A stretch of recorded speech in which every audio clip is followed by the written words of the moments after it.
We'll probably do this, the boosting drama from Quasi. In these, I really like Quasi's videos.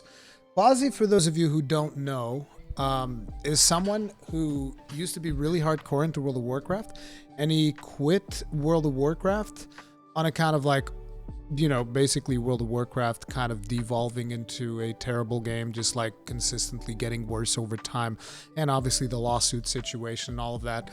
And he started playing 14 and he got really into 14, and now he just kind of like does 14 stuff most of the time. And yeah, I really like his stuff. I think Quasi is friggin' amazing. So in this one it is boosting drama, how does WoW differ on selling carries. I'm more interested in what he was talking about in the thumbnail, which is his thoughts on Mike Ybarra selling boosts in World of Warcraft, which for those of you who don't know, Mike Ybarra is one of the co-leads of World of Warcraft, and he also sells boosts in World of Warcraft, which, you know, I think it's kind of a sad state of affairs when one of the leaders is also selling boosts, you know? But did you already watch Quasi's parody of how to fix WoW? No, I haven't. Should probably watch that at some point. let me explain the drama overnight, as this will provide important context of how World of Warcraft versus Final Fantasy XIV is diverging in terms of its stance towards the sales of services like boosting. And then I'll do a deep dive to explain the intricacies and the differences between the two games. So overnight, the newly appointed co-leader of Blizzard Entertainment back in August this year, Mike Ybarra, tweeted out that he's streaming his heroic Sanctum of Domination raid sales run. And for those of you who don't know, Blizzard Entertainment has previously stated and made it very clear that selling carries in the game, be it for raids, dungeons, or PvP, is 100% legal if the payment is being made with in-game gold. Hold your pitchforks there though, I will also explain its relation to real money transactions in a later part of this video. But back to Mike, him being the new... I mean, there is one thing that is important to mention here, which is like the reason why Blizzard says it's all good so long as you're doing it with in-game gold, because if you do it with in-game gold, as opposed to a real money transaction, so like you directly paying someone like $20 to boost you, if you do it with in-game gold, you have to do it by either paying the subscription fee and grinding your balls off to actually get some gold in-game, or what Blizzard actually expects you to do is you have to buy that sweet, juicy WoW token. You buy that WoW token, then you get your in-game currency, and then you use that to buy boosts. So essentially, Blizzard just wants to make sure that the way that you do it, they get their cut. Either they get their cut in game time by you spending time grinding gold and paying them to continue playing the game, or they get their cut even better, which is the way that they make a lot of money in World of Warcraft, by you buying the WoW token. New co-leader of Blizzard Entertainment, and also the boss of Eon Hazikosta as the lead game director of World of Warcraft, he probably toed the line and participated in these boosting runs that are paid for with in-game gold instead of real money payment. And if so, he definitely did not do anything that is against the game's terms of service. This is perfectly legal according to World of Warcraft.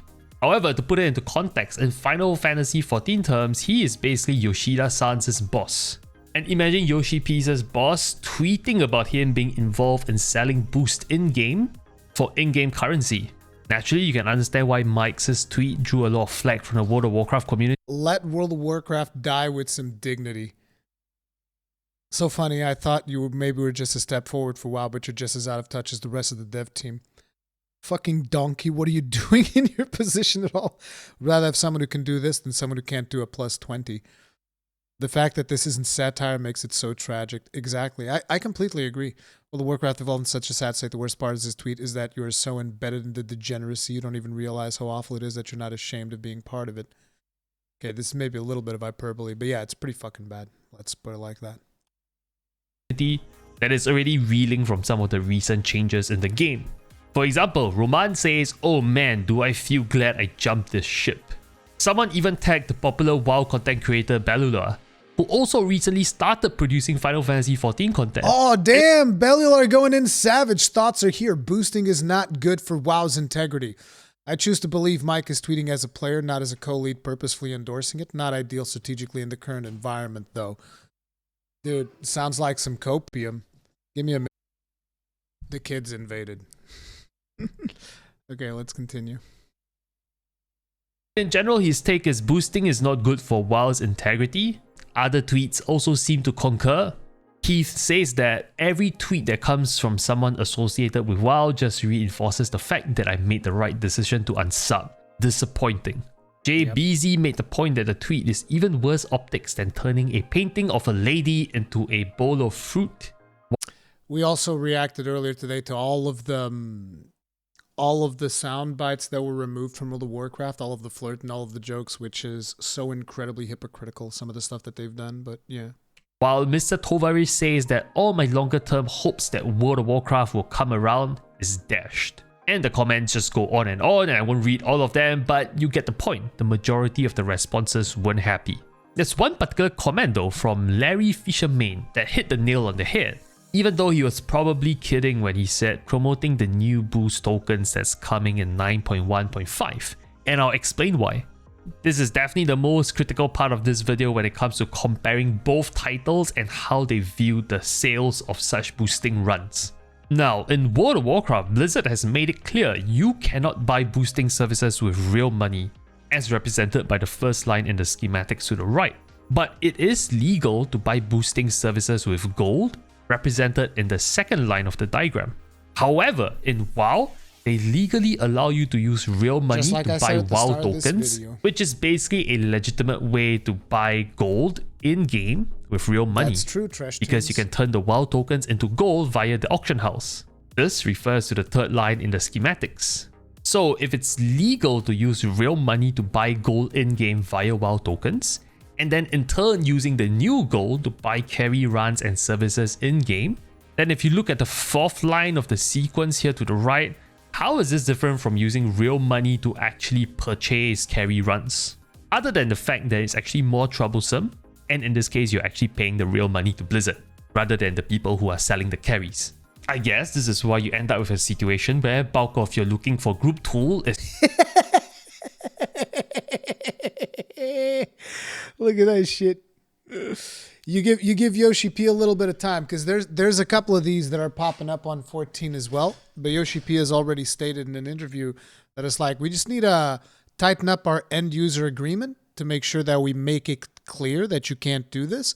And once that's done, all them people, they gonna go bye-bye.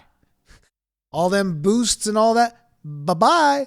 It's not boost, it's more like bye-bye. They're gonna go away. They're going on a journey. I realized that only after you commented once took me a while. Really? You never thought about how World of Warcraft was pay to win through the WoW token? I'm surprised. It's filled with people looking to sell carries, instead of, using the tool to actually find a group. Now, meanwhile, in Final Fantasy XIV, in a recent Endwalker media tour interview between Mr. Happy and Yoshi P, Mr. Happy posed exactly Yoshi P the question about. of whether Yoshi P's team is aware of the Party Finder being plagued with post advertising for sales of services, including boosting. And Yoshida-san said that they are aware of the increase in such advertisements, and that these activities even exploit certain loopholes in the user agreement, and they're looking to change the user agreement soon in order to clamp down on such behavior. So the key difference here when it comes to the sales of boosting services is that number one, we have Yoshi P, the lead developer of Final Fantasy XIV, saying explicitly that he is looking into the reports of growing number of people abusing in-game systems to do sales of boosting, versus in World of Warcraft, you have the co-leader of Blizzard Entertainment, the boss of the lead director of World of Warcraft, openly saying that he's looking to participate in the selling of boosting runs. That is the first difference. And the second difference is that in Final Fantasy XIV, there's actually no legal way to buy in-game gil with real money, and then in turn using the new gil that you bought with real money to buy carries.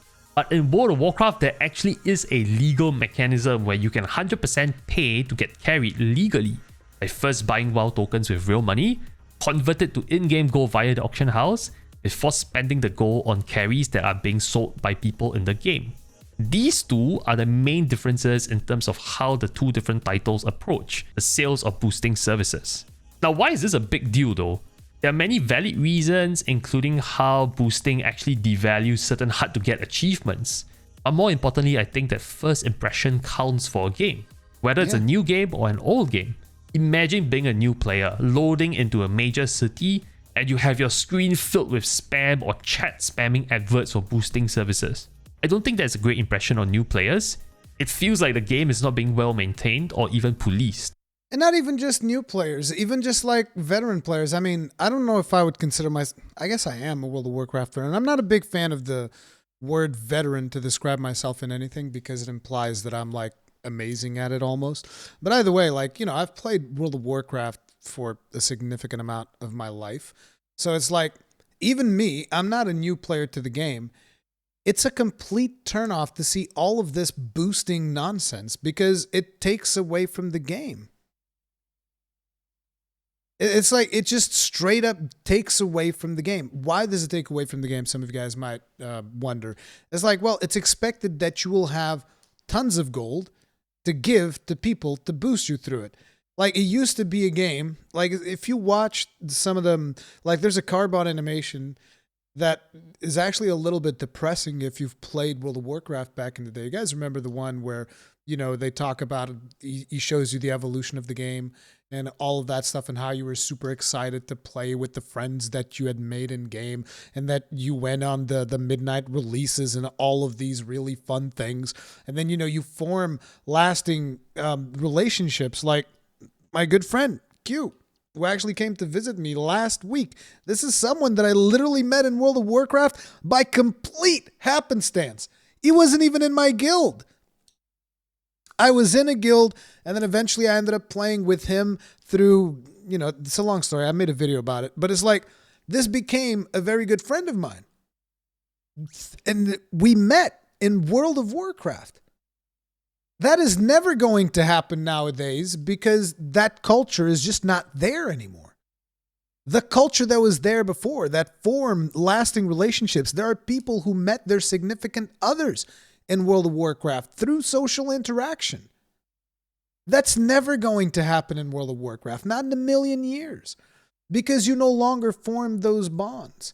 Because the bond, like to give you guys the bond with me and Q was formed because both of us liked playing the game. Both of us, you know, gave it our best to always play the game in a way that it was important for everyone to have a good time. And, you know, always trying to ensure that groups were having fun and that it was just a good environment, right? And nowadays you don't have that anymore. The game has evolved into a state where that type of stuff just doesn't happen because nobody spends more than 10 seconds talking to somebody else. It is terrible. And it's like boosting absolutely plays a part in tearing those things down. Like, it actually saddens me a lot to know that nobody is ever going to have the same experience that I had in World of Warcraft back in the day. It's just never in a million years going to happen. You can call it nostalgia, call it what you want. I call it forming long-lasting relationships in a game. That's what I call it.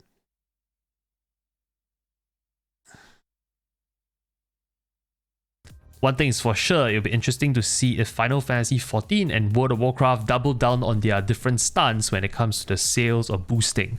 And with regards to Final Fantasy XIV, how quickly will Yoshi P implement those changes to the terms of services and actually start clamping down on people abusing the party finder tool to actually sell services like that? Make sure you're smashing that subscribe button below, like how Potato Chan is smashing out her daily routine exercise on screen. I will definitely keep you posted on the latest development here on this channel. A big thank you to the Patreon subscribers for keeping the channel alive. Thanks for watching the video. I'll see you soon. That's pretty good. Yeah, I agree with most of the stuff that he's talking about.